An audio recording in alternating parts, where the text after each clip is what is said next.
मुंबई, वो शहर जहां लोग आंखों में सपने बसाए आते हैं। दिन की रोशनी और रात की चकाचौंध हमेशा ना इस शहर को जिंदा रखती है, पर इस रोशनी और चकाचौंध के पीछे छिपे हैं कई राज जिनको किसी ने जानने की कोशिश नहीं की, क्योंकि जिंदगी यहां चलती नहीं, दौड़ती है। शायद यही कारण था कि उन लोगों ने उनकी जिंदगी में हो रही अजीबो गरीब घटनाओं के पीछे का राज जानने की बहुत दिनों तक कोशिश ही नहीं की। आज की ये कहानी प्रकाश, उसकी गर्लफ्रेंड नंदिनी और भास्कर के साथ हुई घटनाओं पर आधारित है। ये तीनों एक साथ बोरीवली के 2 BHK फ्लैट में रहते थे, जहां शिफ्ट हुए उन्हें सिर्फ 3 महीने ही हुए थे। ये तीनों एक साथ एक ही कॉल सेंटर में काम भी करते थे। जिंदगी का हर लम्हा एक साथ बिताते। इन तीनों की लाइफ परफेक्ट थी, सिवाय एक अजीब चीज के। हर दिन सुबह जब 3 बजे ये अपनी कॉल सेंटर की ड्यूटी के लिए उठते, तो घर के बाथरूम, किचन या डाइनिंग हॉल की लाइट को ऑन पाते। एक दूसरे से सवाल जवाब करने पर एक ही नतीजा निकलता, और वो ये कि उन तीनों में से किसी ने भी रात को बाथरूम, किचन या डाइनिंग हॉल की लाइट नहीं जलाई थी।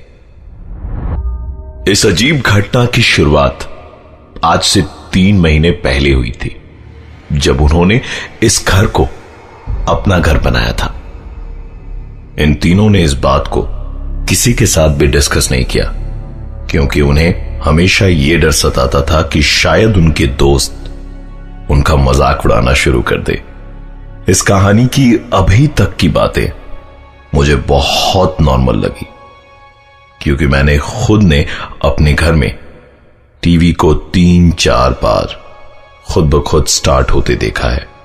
शायद कोई टेक्निकल प्रॉब्लम हो, लेकिन अगर हम प्रकाश, नंदिनी और भास्कर की कहानी की बात करें तो घटनाएं सिर्फ लाइट के ऑन रहने तक सीमित नहीं रही, क्योंकि धीरे धीरे एक के बाद एक अजीबो गरीब घटनाओं ने उनके दिमाग में कई सवाल खड़े कर दिए।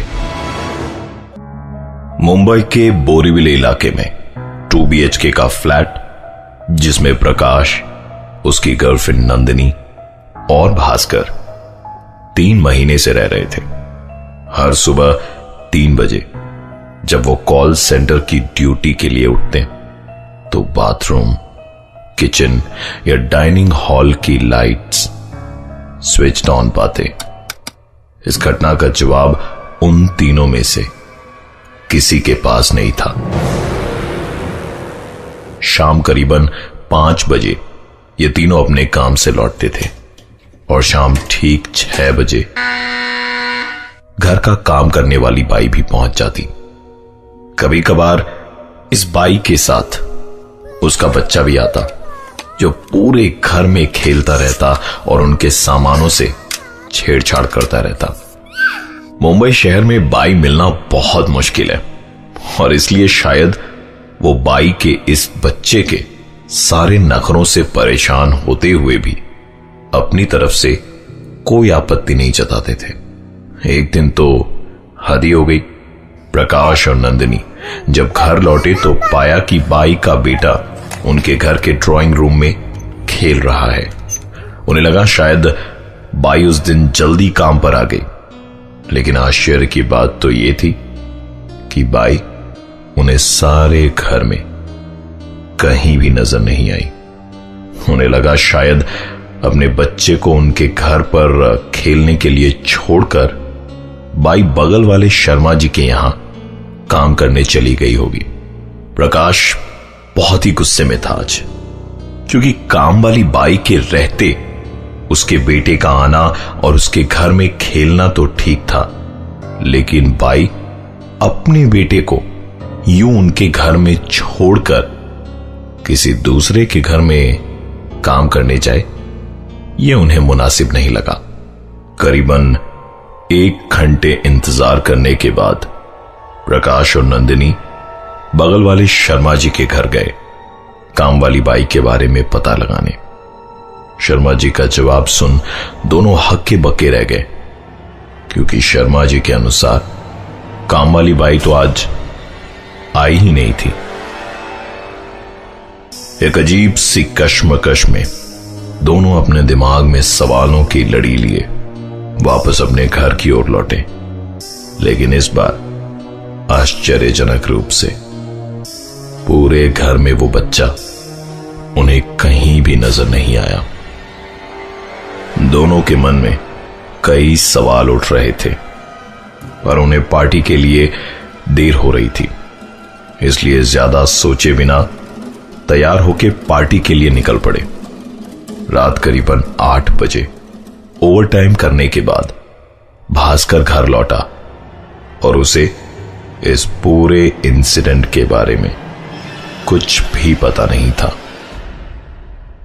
आपको क्या लगता है, घर लौटने के बाद भास्कर ने क्या देखा होगा?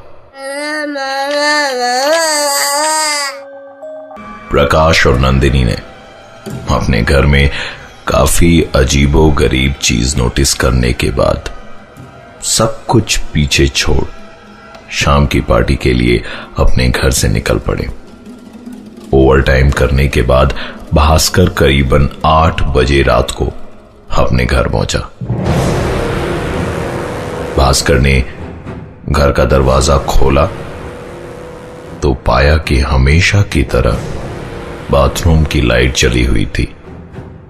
उसने लाइट स्विच ऑफ करना जरूरी नहीं समझा, क्योंकि उसे तभी नहाने भी जाना था। रूम में एंटर करके भास्कर ने अलमारी खोल अपना टॉवल निकाला और बाथरूम की ओर चल पड़ा। भास्कर ने जैसे ही बाथरूम का दरवाजा खोला, उसके पैरों तले जमीन खिसक चुकी थी। बाथरूम के फर्श और दीवार पर सिर्फ खून ही खून के धब्बे थे। डरे हुए भास्कर ने तुरंत बाथरूम का दरवाजा बंद करा और डर के मारे वो मेन डोर की ओर भागा। अचानक उसके भागते हुए कदम एक आवाज को सुनकर रुक गए। ये आवाज भास्कर के कमरे से आ रही थी। सहमे हुए कदमों से भास्कर अपने रूम की ओर आगे बढ़ा और रूम का नजारा देख उसे अपनी आंखों पर विश्वास नहीं हो रहा था। भास्कर ने देखा कि उसके बाई का बच्चा उसके बिस्तर पर अपने घुटनों में मुंह को छिपाए बैठा था। भास्कर ने उससे पूछा कि तुम यहां क्या कर रहे हो? अभी तो तुम यहां नहीं थे। यह सवाल सुन उस बच्चे ने धीरे से अपने घुटनों से मुंह को उठाया। उस बच्चे के चेहरे पर एक अजीब सी तेज और होठों पर एक अजीब सी मुस्कान थी, मानो जिनमें कई राज समाये हों।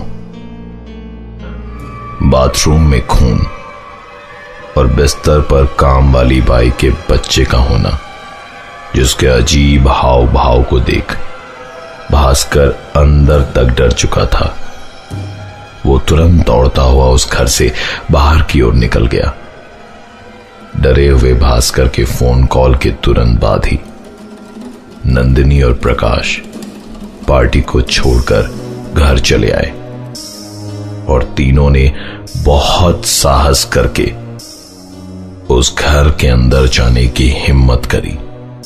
भास्कर, प्रकाश और नंदिनी ने जैसे ही घर का दरवाजा खोला तो हमेशा की तरह किसी घर में लाइट का अपने आप ऑन होना शायद इलेक्ट्रिकल फॉल्ट के कारण हो, लेकिन बाथरूम में चारों तरफ खून के छींटे और बहुत ही अजीब सी परिस्थिति में काम वाली बाई के बच्चे का उनके घर में मौजूद होना और दूसरे ही पल उसका गायब हो जाना प्रकाश, नंदिनी और भास्कर के दिमाग में सवालों का तूफान खड़ा कर रहा था।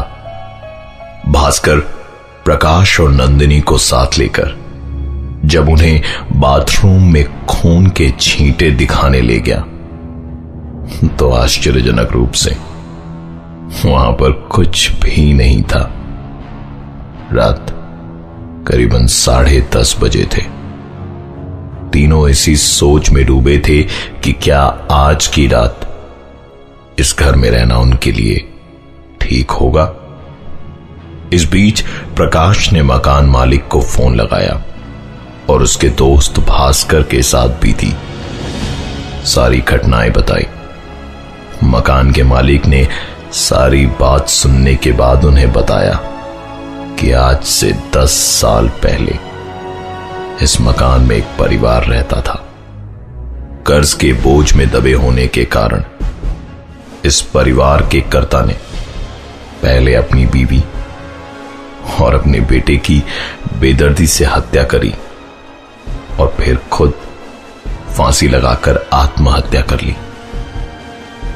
ये सब जानने के बाद वहां रहना तो दूर, उस घर में एक एक पल गुजारना भी प्रकाश, नंदिनी और भास्कर के लिए बहुत भारी पड़ रहा था। बाथरूम में खून देखने की घटना को शायद मन घड़त मानने के बावजूद भी हम उसे आज से 10 साल पहले घटी घटना से जोड़ सकते हैं, लेकिन काम वाली बाई के बेटे का विवादास्पद रूप से उनके घर में मौजूद होना और अचानक से गायब हो जाना, इसका कारण किसी को भी मालूम नहीं था।